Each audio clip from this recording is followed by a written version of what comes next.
વલસાડ જિલ્લાના ઉમરગામ પાલિકા વિસ્તારમાં આવેલી તમામ શાળાઓ સાથે તિરંગા યાત્રાનું આયોજન કરવામાં આવ્યું હતું। આ સાથે ધારાસભ્ય સહિત મામલતદાર અને પાલિકાના હોદ્દેદારો તથા ઉદ્યોગ જગતના અગ્રણીઓ તિરંગા યાત્રામાં જોડાયા હતા। તેમજ ઉમરગામના માર્ગો પર નીકળેલી તિરંગા યાત્રામાં દેશભક્તિના નારાઓ ગુંજી ઉઠ્યા હતા। ધારાસભ્યએ તાલુકાના પ્રજાજનોને શુભેચ્છા પાઠવતા તિરંગા યાત્રાનું મહત્વ જણાવ્યું હતું। 15મી ઓગસ્ટ એટલે આઝાદીનો દિવસ આપણા સૌના ભારતવાસીઓને માટે અનેરો છે। અનેરો એટલા માટે છે કે આપણે 78 વર્ષ આઝાદીના કરી રહ્યા છે, ઉજવી રહ્યા છે। 1947ની મધરાત્રિ અને એ દિવસ આગલા દિવસે બનેલી ભારતની અંદર ઘટના જે આપણા સૌના માટે ખૂબ જ દયનીય હતી, દયાવાળી હતી। કારણ કે એ દિવસે અમારી બચ્ચીઓ, ભારતની નારીઓ, અંદાજે 3000 જેટલી નારીઓનું એ લોકોએ અપમાનજનક કાવતરું કર્યું હતું। એ જ દિવસે કમસે કમ 5000 લોકોને શહીદ પણ કર્યા હતા।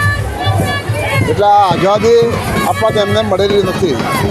અનેક લોકોએ જીવ ગુમાવેલા છે, યાતના સહન કરેલી છે અને એ તમામ બાબત આપણા અત્યારના ભારતવાસીઓ જે ભારતના 1,42 કરોડની વસ્તી છે એ નાગરિકોને ખબર પડે અને એટલા માટે આવતીકાલે 15મી ઓગસ્ટ 1947 પ્રજાસત્તાક દિનની ઉજવણી કરીએ છીએ। એની જનજાગૃતિ માટે આજે નગરપાલિકા ઉમરગામની અંદર આ પ્રકારની એક રેલી જો નીકળી છે। આ રેલીની અંદર અમારા પીએસઆઈ, પોલીસ કમાન્ડો અને તમામ શાળાના વિદ્યાર્થીઓ આજે રેલીના રૂપની અંદર રહી ભારતના સૂત્રોચ્ચાર કરતાં આ રેલી અમારી અકરા મારુતિ આગળ જશે। આ રેલીની અંદર નગરપાલિકાના માન્ય પ્રમુખ નરેશભાઈ ઉપસ્થિત છે, નગરપાલિકાના પ્રમુખ માન્ય શ્રી અમારા મનીષભાઈ રાય ઉપસ્થિત છે, ભારતીય જનતા પાર્ટીના પ્રમુખ માન્ય શ્રી અમારા સંજુભાઈ જોશીજી હાજર છે। નાના મોટા બધા જ આગેવાનો આ રેલી અંદર જોડાયા છે। कल के भारत इसमें पार्टिसिपेट कर रहे हैं। ये प्रेम सद्भावना का एक परिवार है, ये भारत का रियल सेक्युलरिज्म है।